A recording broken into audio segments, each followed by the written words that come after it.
Hey guys, I'm back. Sorry about that. I had to use the restroom. TMI, I have sort of a bladder issue because a couple years back, it was discovered that I have, it's kind of a small fibroid. It's about, they said it's like 3 centimeters. So that's the size of maybe, I won't say a plum, probably a little smaller than a plum. Maybe, I don't know what the size of a tennis ball is. Oh, you know the ping pong balls when you do ping pong? They said it's probably a little smaller than that. But it happens to be sitting right on my bladder. And the type of surgery they wanted to do to remove it would affect them having to cut open inside of me, and I'm not gonna do that. They said it's not problematic, it's not cancerous or anything. So I drink celery water, especially when it's close to time for my PMS, because sometimes those fibrotic cells feed off of when you get your menstruation, it feeds off of it. But if anybody is suffering from fibroids and you're not trying to do the surgery and it's not that bad, celery, you can blend your celery, or you can boil it. When you boil it, you can eat more of it versus eating it raw. Don't overboil it. And then you could probably eat it with like your regular dinner, like your rice and beans or whatever. And what that does, celery, I don't know how it does it, and this is not medical advice. This is just me giving you advice. This is a disclaimer. I had started researching back in the day, and they were saying like castor oil, celery, and all that stuff helps. So I tried the celery for about a month, and the pain, I used to get pain from it, and the pain went away, and the fibroid actually shrunk. So yeah, y'all see stuff in the back is because I am moving, I am relocating. I talk about it in my other videos, but this video is the part 2 to me talking about young women dating, right? I don't really touch dating topics, but this particular situation, I felt like, I should talk about it a little bit, because you don't really hear a lot of older women talking about dating, because probably maybe they're not having luck with dating, maybe they're bitter about dating, maybe they hate men, maybe there's many reasons why they probably don't talk about it, or they actually are giving advice, but in my opinion it'd be bad advice, like telling a young girl don't date. It's nothing but bad people out here and stuff like that. So I wanted to be the one to tell you that I don't think you should give up on dating. There's billions of people in the world. Not everybody is an asshole or crazy or narcissist. And in my other video, part 1, I was saying how my 19-year-old has been successful in dating. She's not picking up drug dealers and crazy guys. So don't give up. I have a millennial daughter. She's 31. The men she's been, she hasn't attracted like the best, because the baby father, he's pretty decent. I won't say he's a bad guy, because he does take care of his kids. I will give him that. He might be a little bit of a narcissist, but he's pretty cool overall. I think he's not a bad person.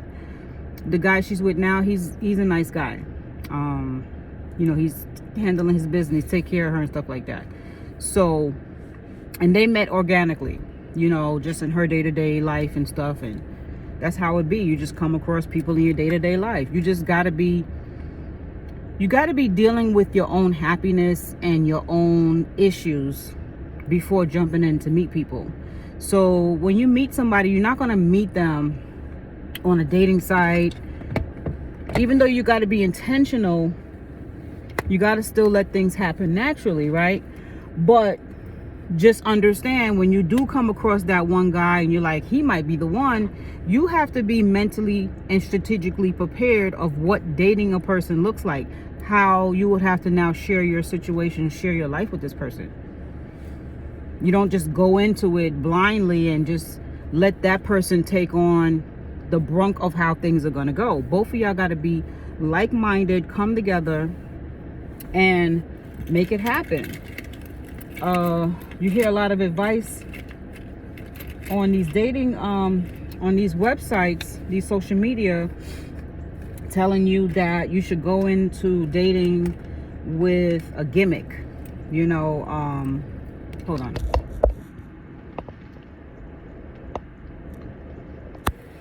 I have to fix my shirt. They tell you to go into dating like kind of gimmicky. Once you start playing games, just understand that life is about karma, and everything you do to people intentionally, whether it's good or bad, will come back to you tenfold.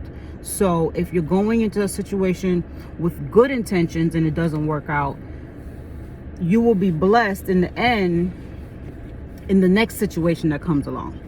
So just because you're doing something good doesn't mean you get safeguarded from being hurt, because that's just how life is. But if you try to play your cards right and pay attention to the signs and be aware of, hold on, I'm trying to fix my shoe. Be aware of what to look for. You know, don't date a scammer. Don't date a playboy. Don't date a F-boy. Don't date a criminal. Just make that your deal breakers. And once you start looking for decent people, and you got to be a decent person yourself. If you out here doing credit card fraud and doing all kind of mess, I mean, I don't want to look down on people and say, well, if you're doing this and this and this, you don't deserve love. I'm not saying that. But you should be trying to get your life together. You should be trying to get on the right path and do the right thing, right? Whatever you might be going through, don't be hard on yourself. Just try to figure a way out. If you're out here stripping, doing OnlyFans, doing side hustles that can put you in prison, I'm not saying you can't find love because you're on OnlyFans, but just understand this stuff goes both ways. Would you want a man showing his PP on a website and then coming home to you? And how would, like, try to be empathetic when you're dating people. Like, would I want this person doing this? If the answer is yes, then okay. Then you should be attracted to those type of guys, like the ones that go to strip clubs, the one that tips the girls, the ones that get the little side stuff in the back and the VIP, you know what I'm talking about. Then you should be okay with that kind of life. Just don't get into a situation where it becomes toxic, where you start arguing with the dude when you already knew from the jump that that's what it was. Because all he's going to do is throw it in your face. Well, you met me like this, and look at what you do. You be at the strip clubs, and it's like, don't expect an angel when you living like a devil. I'm not saying you're a devil because you go to OnlyFans. It's just a cliche, just the context of a cliche. So if you're putting that out there and then you're attracting the same type of man, don't start to be like, well, why is this happening to me? And all men are scum. So be the example of what you're looking for. You see what I'm saying? So I know that's the thing now. Everybody's on OnlyFans and everybody trying to get that bag. But there's other ways you can make a living so that you can get respect from other people. Now, I'm not saying because you're on OnlyFans you shouldn't get respect, but you got to remember that's what it is. If you're out here and you're letting men see you naked, and then you're expecting your guy, your boyfriend, to be okay with that, that's a hard pill for anybody to swallow. Because I wouldn't want my man out here showing his piece. If I had you know what I'm saying? If I had a boyfriend or a fiance or a husband, and that's even worse if he's my husband. You know what I mean? Like, how I know when he's showing his piece, because I really don't know the dynamics of how OnlyFans work. But I'm assuming, from what I can remember watching clips in here and there of people talk about it, is that the female is on a live with a man, right? I'm assuming. And he's paying, kind of like how you would be if you were in a strip club. He's paying to see different parts or whatever y'all arrange. Maybe there's a package where you let him see you do stuff to yourself. I don't know. There's more intense levels, and then there's the basic levels where he just see pictures, and then there's the intense level where he literally sees somewhat porn, right? you have to be getting some level of turned on doing these things to yourself. Let's just be real. So if you're getting turned on, technically it's like you're subliminally sleeping with the stranger. Cause you remember those back in the day, they had the phone sex line. You call somebody and you tell them like, hey, I got on this outfit and I'm picturing you. You know, remember that? Okay, well, that's just a more visual version. So now this man gets to see every part of your insides, right? If he has the right amount of money. Don't you think that leaves a visual imprint in his mind that this woman was available for me versus visual internet? So why would it be offensive to say that somebody will lose respect for you if he's dating you and he knows you're doing that? Like, we got to be realistic. So it's not that I'm judging you, you know what I mean? But I'm just giving you the real of what that feels like to the other person. And vice versa. If a guy's is like, oh, well, you can't be mad at me. I'm not sleeping with these women. I'm just out here stripping. I'm just out here doing OnlyFans. I ain't doing nothing. Yeah, but if the price is right or if the female looks right, you could possibly get tempted. You're putting yourself in a situation where the temptation is there. It also opens up the door for stalkers, for perverts. You're entertaining perverts. I'm not saying the guys that watch OnlyFans are perverts, but you might get some real weird, freaky deaky people. It's like the devil's playground you messing with. Just leave that stuff alone. There's better ways to make money. You know what I mean? Like, money is not everything. It's not the key to developing self. Don't pick careers that's going to make you have to have shame 10 years from now. You gotta be like, oh my gosh, I remember when I was in my 20s and I did this and I did this. And there's women that's my age doing OnlyFans. And they really desperate for money and they doing OnlyFans. And it is what it is. I'm just saying, as far as to me, the young girls, there's no real guidance out here anymore. People feel afraid to talk about certain topics. They don't want to get canceled. We dealing with cancel culture now. So people just afraid. And then some of the women are just doing the same things the young women are doing, and they probably worse with it. Because they're like, man, I could do it better than her because I got experience. It's a hot mess. Hot, nasty ass mess. Because at this age, which is my age, you would think, let me see this thing. I just bought this carryover and I haven't opened it yet. You would think at their age, which is my age, fuck it, I'm not gonna try to break my arm getting it. I'll wait till I get out the car. You would think at my age, some of these women would get it by now. But it's such a demonic hold on this culture, this social media culture. It's like a sickening, because we as humans, we imitate what we see. That's just a natural human instinct, that when you see something, because even like in a newborn, that's how you know it's a natural instinct, right? In a newborn, I think probably starting at the age of like a couple weeks, when the newborn is like, sometimes even out the womb they be doing it. If the mother smiles or the person in front of them smiles, you'll notice the baby mirrors what you just did. Or if you're touching your face or doing the goo gaga with your hands, the baby will try to imitate what you're doing. Even when the baby starts like its first speech, which is the cooing,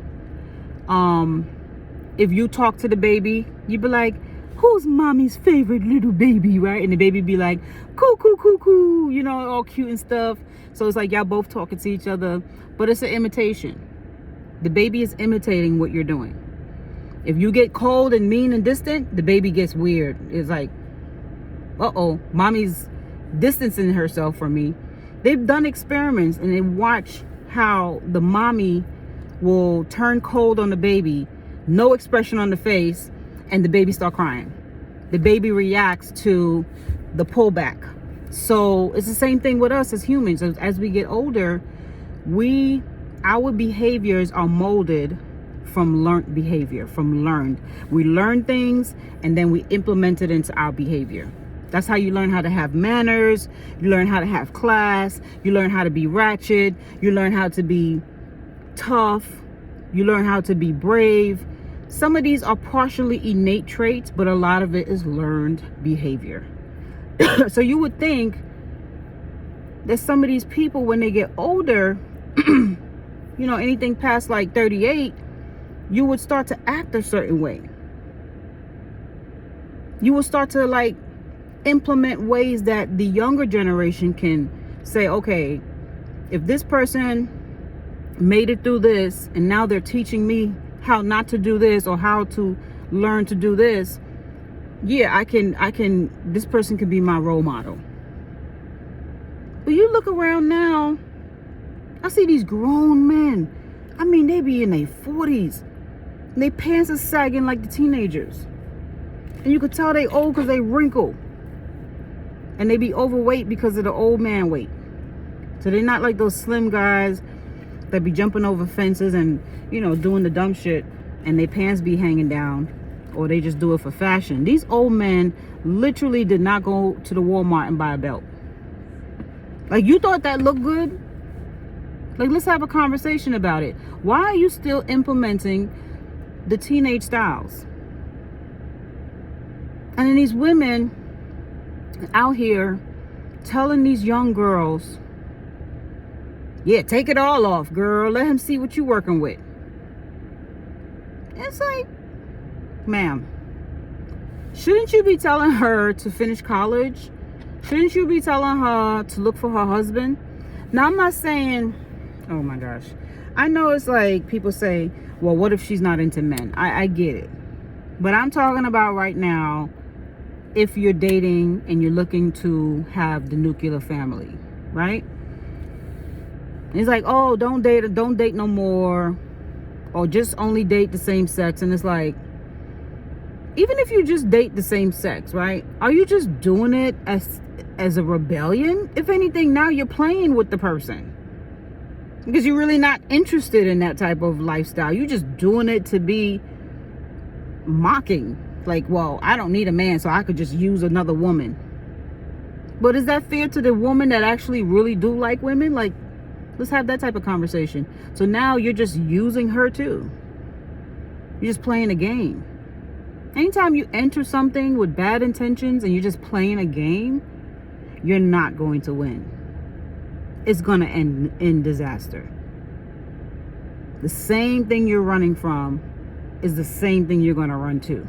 You're going to have that same type of asshole woman that you might be running from, thinking only men are assholes. There are some mean ass women out here that will do you so dirty. So dirty. They will set you up, have you unalived, have you dragged, gossip about you. I mean, some ungodly stuff. And then would probably do terrible things to your children. I'm thinking, oh, well, she's a female, so she won't hurt my kids. The hell not. They'll have you on the 6 o'clock news. Don't play with it. Don't play with it. Do things with good morale, good intentions, and God will bless you in return with the same good intentions. I'm not saying you won't never have struggles. You're going to have some struggles in life. That is a part of life. The yin and the yang theory. What's good can also be bad. So keep your mind open for the right person. Get your life together. Work on building you so that when you meet that person, y'all just two peas in a pod, just come together. But if you're holding on to bitterness, anger, there's a saying in psychology, and I can't remember the word. Maybe I'll make a video about it. But they say when you find,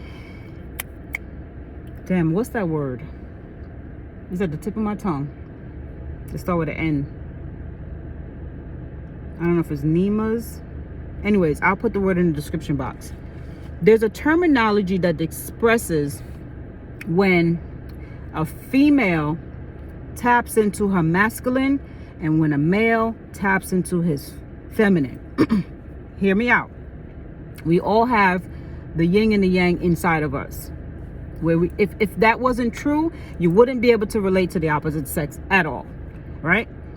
They said when the female meets the opposite sex and they get together and it's a good relationship, she starts to tap in more into her masculine. When the man meets a woman and they have a good relationship, they get together, he starts to tap in to his feminine. And that how you notice is true if you observe when people are in relationships, they seem more considerate of the other sex. So when you hear the bitter betties and the guys that hate women, if you ever really watch, a lot of times they're not in relationships. That's why they're so one-sided. They're only masculine, only dominating, don't want to tap into any of the feminine, understanding the feminine, right? Same thing with the woman. She might be all woman, all feminine, all feminine, and can't tap into the masculine. And then when you look at her life, she's probably never been around men, don't really like men. So she doesn't have an understanding of the masculine. Or if she's been around men, it's been the worst type of men. The ones you see on the news, those type. The ones that take advantage of women, those type. So she's never got a chance to really tap into the good side of the masculine, right? So now she's breathing that toxicity to the new generation who hasn't had a chance to experience any of that. So now the new generation is only seeing the negative side of the situation. They're not getting to see enough of the positive side of the situation. You see what I'm saying? They're not hearing the good stories of how the two-parent situations, like the Serena Williams, who was raised by a two-family home, who grew up understanding the masculine and the feminine principle. You cannot be a good leader when you're completely in a biased standpoint all the time. If you're not open-minded and have any level of agreeableness, you're going to be difficult. You're going to be tyrannical in how you explain things to people. And that's what these young people are being guided by, is a bunch of tyrants. A bunch of fanatical tyrants who hasn't experienced real love. They don't have that core feeling of what real unconditional love feels like. So they're going to preach to you from a place of damage. You cannot follow those type of people. And that's why it's good to have your own mind, experience your own true version of love. Don't let nobody tell you what love is if you haven't experienced it yet. You could only envision it from another person's eyes, but you need to walk that and feel that. That's the blessing that God has given to you, is that you can experience it. You don't got to wait for somebody to tell you what it feels like. No, go out there and get it for yourself. You are owed that. You came through your mother's womb for a purpose, to be here, to experience the full, beautiful experience of life. The ups and the downs is all part of the beauty. But if you want to stick to only one side of biases, you're going to be stuck in a box. Stop being stuck in a box. And that's why you have a bad view of relationships. When I look back at my life and my relationships, a lot of why it didn't work was from one, ignorance. That's it. Not knowing what a relationship is supposed to be. Not understanding commitment. Not understanding the ups and the downs. This basically what it is. Not knowing how to look for a compatible mate. Things like that, if that makes sense. I'm not saying my kid's father was the best. We got married, but if I would have known what I known back then, I would have approached the marriage differently. My expectations would have been different. I probably wouldn't have been as defensive as Delulu. And he had a lot of growing up to do as well. We all do. But the experience was a beautiful experience, having a two-family. We had a two-family situation. We had a house. The kids grew up. I mean, I felt like it wasn't long enough, right? For the kids to really see, you know what I'm saying, how a mother and father is supposed to function. So we kind of did them a disservice. But My kids never really saw me with a man like that, because right after I got divorced, I took a hiatus of not dating for a while to focus on my job, trying to find, work. And then I got engaged again about, I want to say it was 2 or 3 years later. No, about 3 years later. But they were still kind of young. They barely remembered. They remembered him a little bit. But this last relationship was the one they really knew. And they didn't really take to him because he wasn't really a friendly person. So it was still me learning how to deal with people's traits and understanding personality traits and compatibility. That took a long time to understand. That's why I'm sitting here telling y'all, you gotta be very observant of a person's traits and their personality.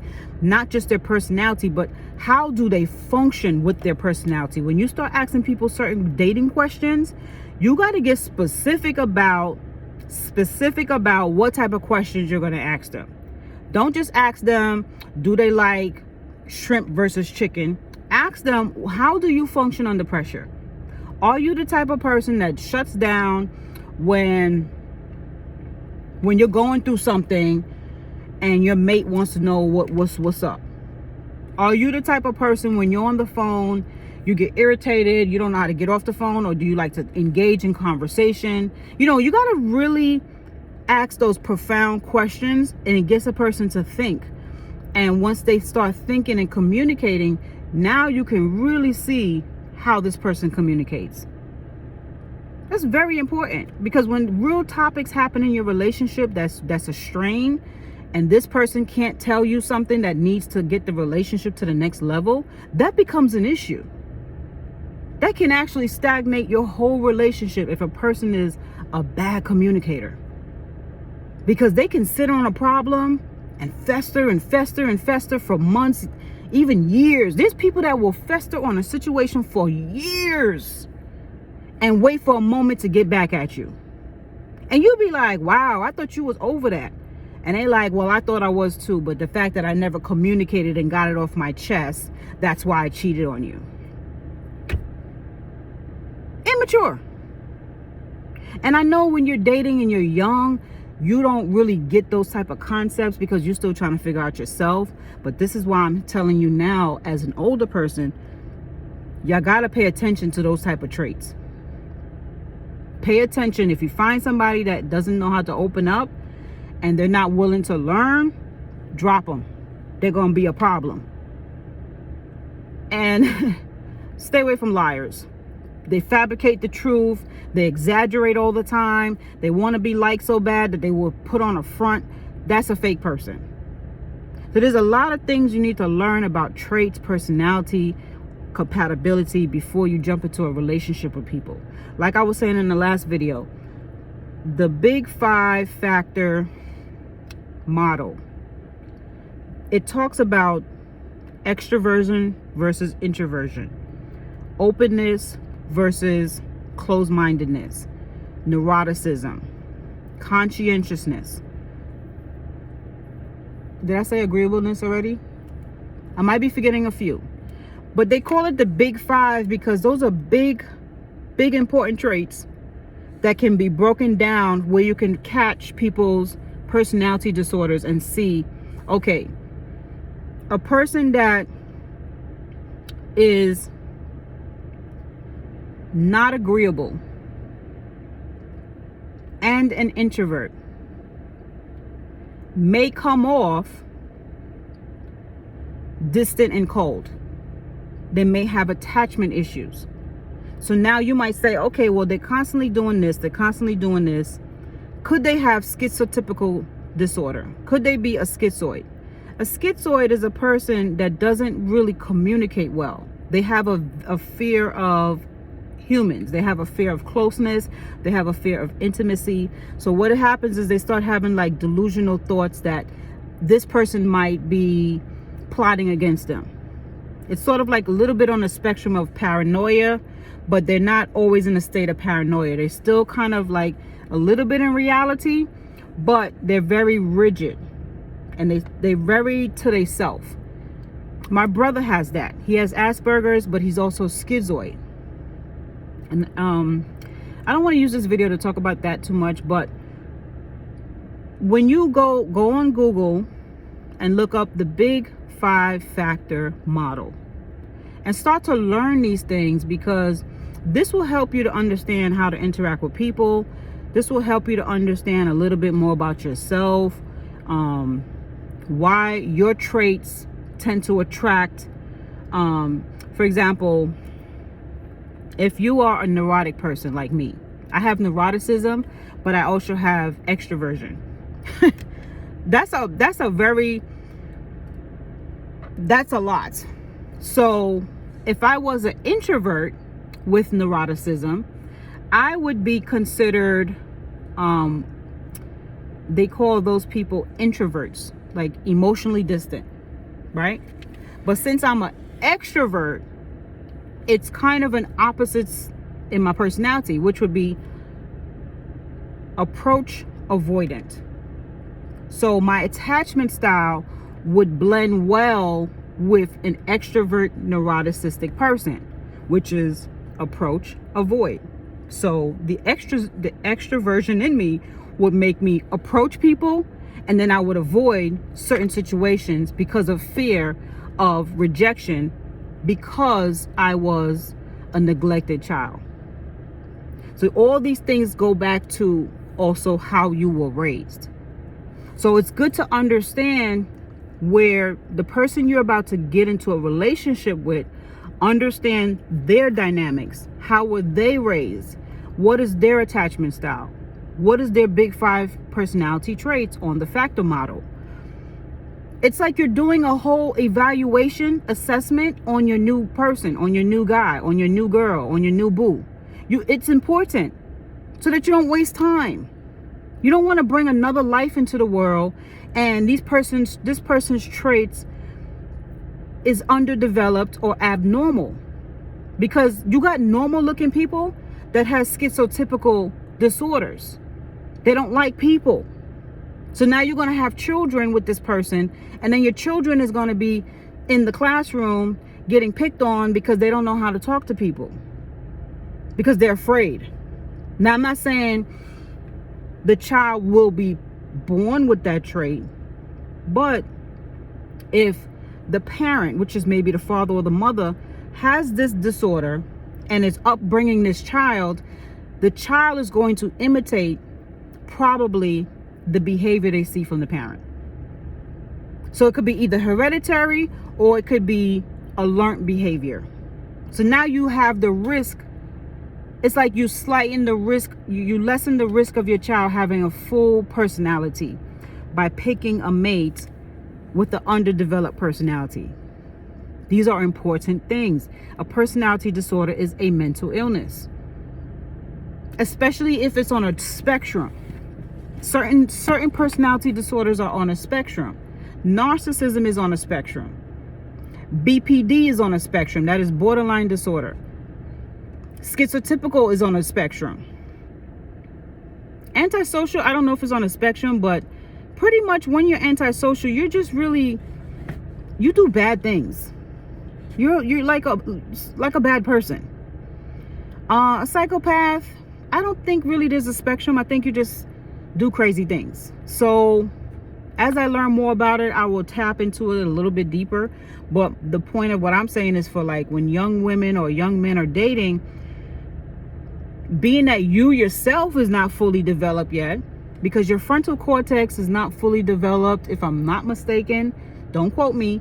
I think your frontal cortex, which is where all your perceptions, critical thinking, and I want to say memory, but I know it's perception and critical thinking is done in your frontal cortex, right?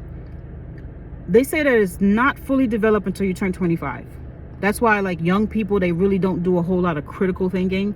When they go to college at a really young age, they struggle with writing term papers, because term papers, it is not about regurgitating information. It's about how much of the information is you able to process to tell me in your version of how you think about the information you just read. I don't want to hear the definition. I want to know, how do you feel about what you just read? And a lot of the younger people cannot do that.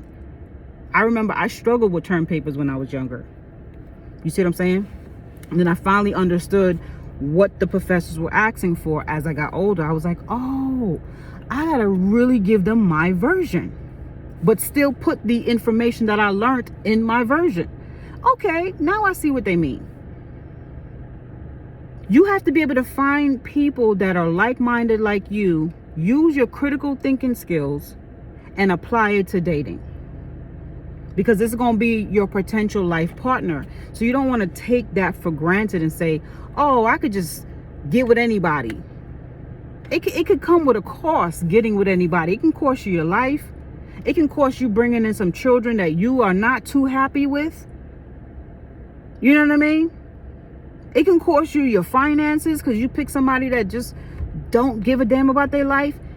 So you don't want to play with this. You want to take it serious. Stop with the one night stands. Stop getting pissy drunk and just hooking up. I know this is a hookup culture. You know, I mean, we all have urges. We all have urges. But let the urges be safe. Be safe with it. Don't just be reckless out here with your body. In Houston, they got a high STD rate of, I think they said AIDS. It's like, dang, we back on that again? And they saying it's the young people.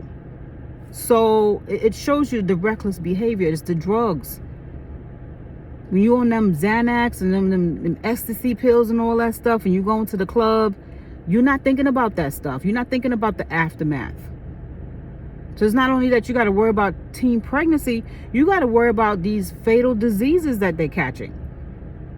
So now you might meet a guy who finally got his life together at 27, but he didn't tell you at 19 he was slinging ding-a-ling and caught something. So now he seem all prestigious and smart, and he going to big Ivy League school, and he meet up with you, and you like, well, man, I found the guy of my life. But you never asked him about the last 5 years. What were you doing with your life? I mean, he may not admit, hey, I was slinging ding-a-ling, but if you're a smart person and he starts telling you little stories like, oh yeah, I met this girl and I met this girl and I met this girl, and you're like, wait a minute, he has a pattern of just meeting people, and he will tell me he dumped her, you can start putting the pieces together and be like, okay, did you used to be a fuckboy? And he'd be like, well, you know, I had my little swinging days, and that's how you know. For example, there's a guy, Tamar's ex-husband. I don't remember the dude's name. White dude. Is he a husband? I think they got married. And they broke up. So the people that follow the tabloids or whatever, the gossip, celebrity gossip, Tamar Braxton is the Braxton sisters. Toni Braxton's sister. She was on The Talk. She was on a show called The Talk. Or The View? No, The Talk. So she got kicked off the show. I guess her attitude stunk. And I like Tamar. I ain't gonna front. I like Tamar. But I could tell by looking at her personality versus the other girls on the show, I could tell she was difficult. So I ain't even gonna hold you. I could tell she was a difficult person. She them type of people that need their own show. You see what I'm saying? Because she just got too much personality. She's too vocal.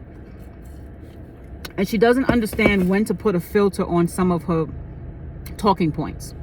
So she can come off very offensive and very abrasive. That's a trait that's called, she's very disagreeable.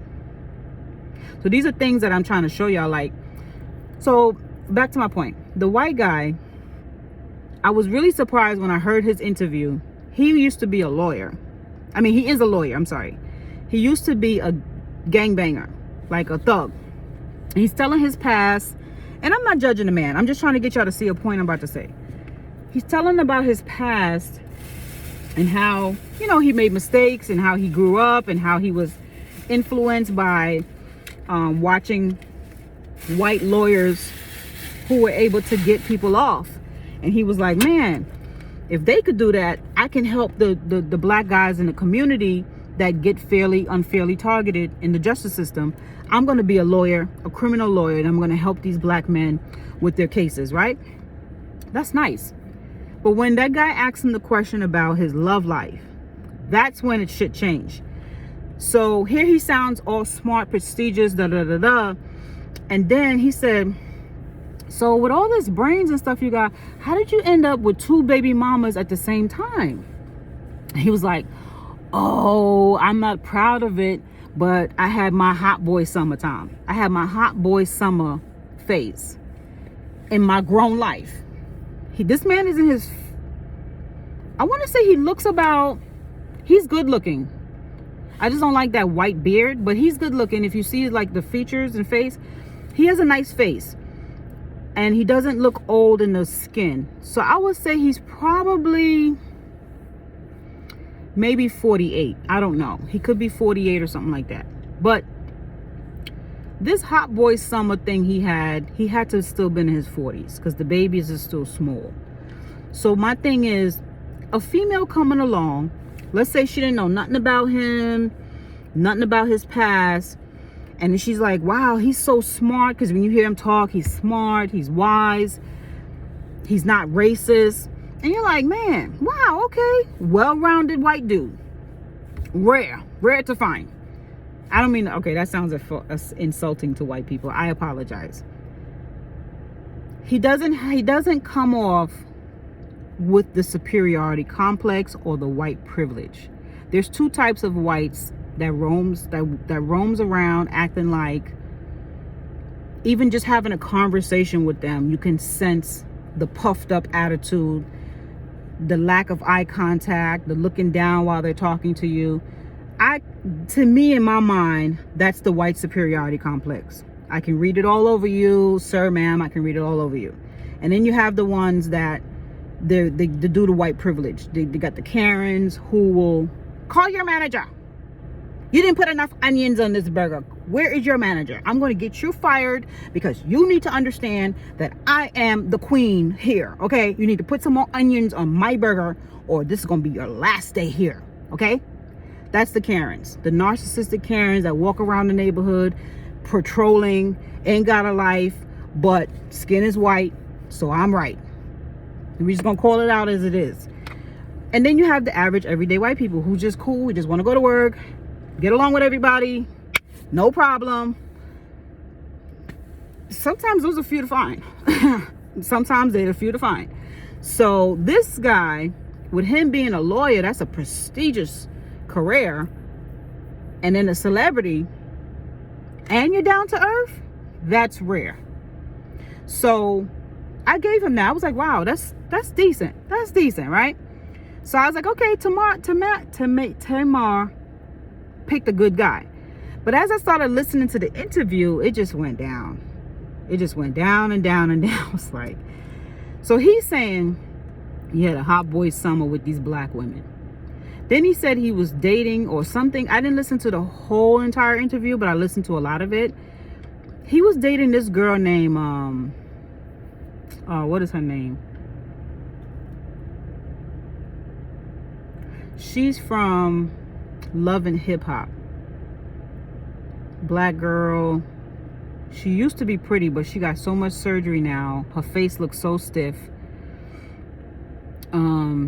She was dating this guy with this long black curly hair. He looked Native American and he had went to prison. I don't remember the girl's name, but she had beef with this girl named Jocelyn. At first they were cool. I think they even slept together because I know Jocelyn go both ways. But then I don't know if her name is Tony. Sometimes she has a short name. Anyways, that chick, she about my complexion. They were saying he was dating her. So I was like, okay, come on. Everybody, like, what? I could understand Tamar, because Tamar is somewhat professional and stuff. But that girl from Love and Hip Hop, her? The one that do some drugs and all that? Like, she be at the parties? Like, what? You a lawyer? I was like, no. Now I feel like, now you're just exploiting black women at this point. Then they saying he was raw dogging some chicks and got 2 women pregnant at the same time. 2 black women. So I'm like, this is starting to take a different twist now. So I guess to clean up his name, he didn't leave the children and bastardize the children. He was a father to the children. So he says he still is active in the baby's lives. I said, okay, that's good. And they were like, well, does the mothers interact with the situations? He said, no, they don't like each other. I'm like, okay, this just sounds like baby mama drama at 40. How do you have baby mama drama at 40 years old? I'm just saying. So you might meet a guy like that and be like, wow, he got his shit together. And then you hear his backstory.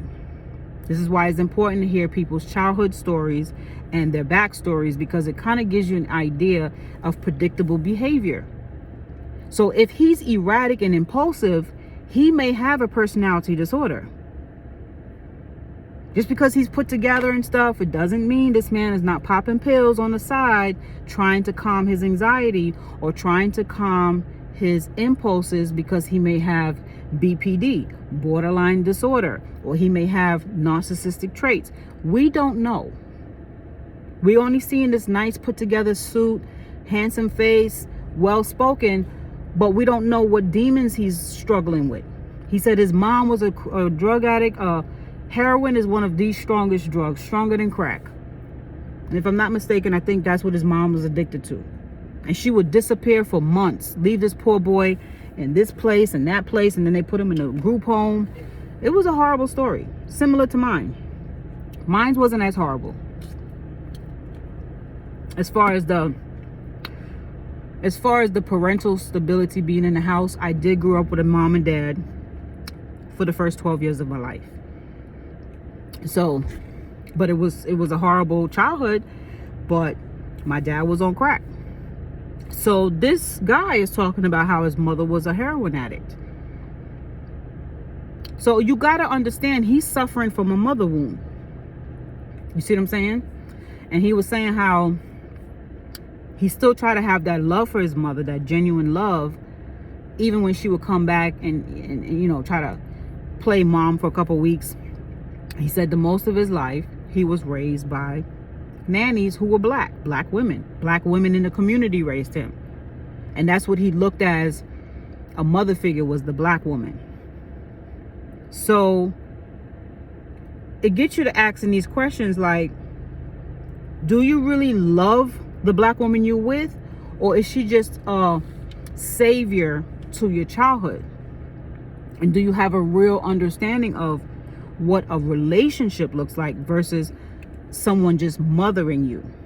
You see what I'm saying? That's what narcissistic people do. They look for a mother figure. And then once they understand that this woman is not the mother figure, that's when the discard comes in and they discard you. Because you'll never be able to fill the shoes of his mother. He has the suffering of the bad mother syndrome. If you watch Dr. Vaknin's videos about the bad mother versus the good mother. Narcissist men, women, they suffer from the bad mother syndrome. BPD, they suffer from the bad mother syndrome. I have traits of BPD. I outgrew my BPD traits.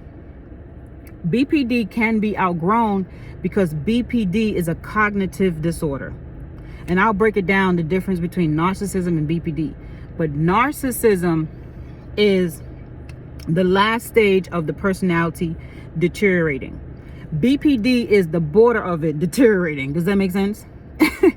Just put it like that. So like BPD, if you don't catch it and understand it and fix the cognition of it, it can be saved.